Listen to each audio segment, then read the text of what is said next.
Et bonjour à tous. Dans cette vidéo, nous allons voir les bases du chapitre sur les fonctions du deuxième degré. Alors avant de commencer, on va rappeler ce qu'est d'abord une fonction. Alors vous avez ici devant vous deux graphiques. L'un est une fonction, l'autre non. Alors si on observe le graphique de gauche, on peut dire que peu importe la valeur du x que je vais choisir, donc sur l'axe des abscisses, donc l'axe horizontal, si je regarde sa correspondance avec y au niveau du graphique, ici j'ai une correspondance, un seul y. Donc pour mon x1, j'ai un seul y. Si je prends un autre x, que je nomme x2, même chose. Si je regarde la correspondance au niveau du graphique et sur l'axe des ordonnées, je n'ai de nouveau qu'un seul y. Et il en sera de même, peu importe le x que je vais choisir.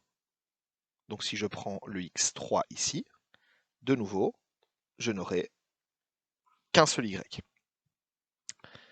A contrario, si je regarde le graphique de droite, si je choisis un x, par exemple, ici, deux choix s'offrent à moi. Je peux monter pour trouver ma correspondance avec le graphique et trouver mon y,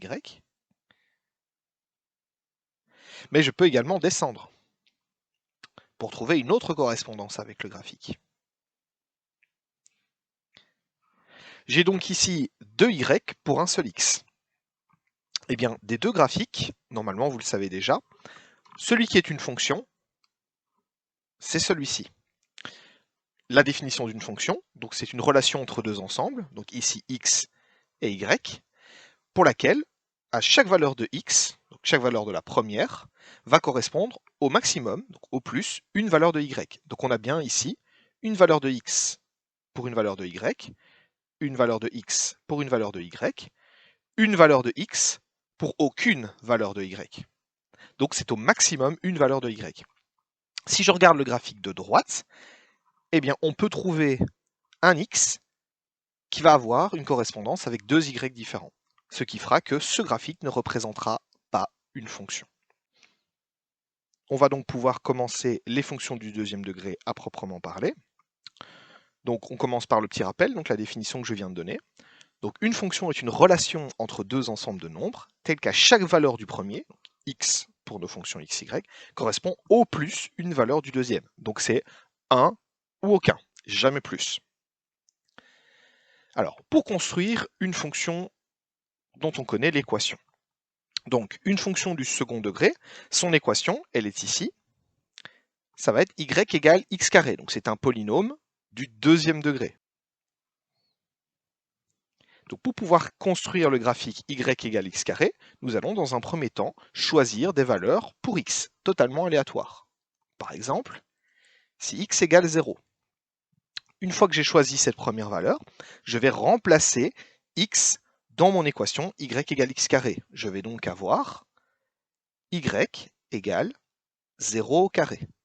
0 au carré qui fait évidemment 0.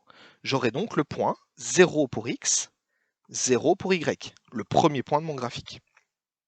En changeant de x, j'obtiendrai d'autres points. Par exemple, si x égale 1, j'obtiens y égale 1 au carré. 1 au carré qui fait 1.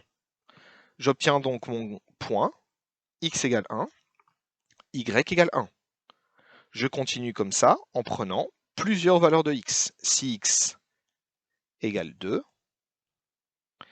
mon y va devenir 2 au carré, c'est-à-dire 4. J'aurai donc le point 2 pour x, 4 pour y, etc., etc. On prend comme ça plusieurs points. Pour les besoins de ce graphique, j'en ai pris 7. Et on obtient donc ce graphique-ci. En mathématiques, cette courbe va s'appeler une parabole. Chaque fonction du deuxième degré sera représentée par une parabole. Évidemment, ce ne sera pas toujours celle-ci. Vous aurez des paraboles qui ne seront pas forcément en 0, 0. Vous aurez des paraboles qui seront plus écrasées, plus ouvertes, etc., etc. Cette parabole-ci est la première que nous allons construire, c'est celle de y égale x carré, qui est la fonction, on va dire, de base pour les fonctions du deuxième degré. Ceci conclut cette vidéo sur l'introduction des fonctions du deuxième degré. Merci de l'avoir suivi et bon travail.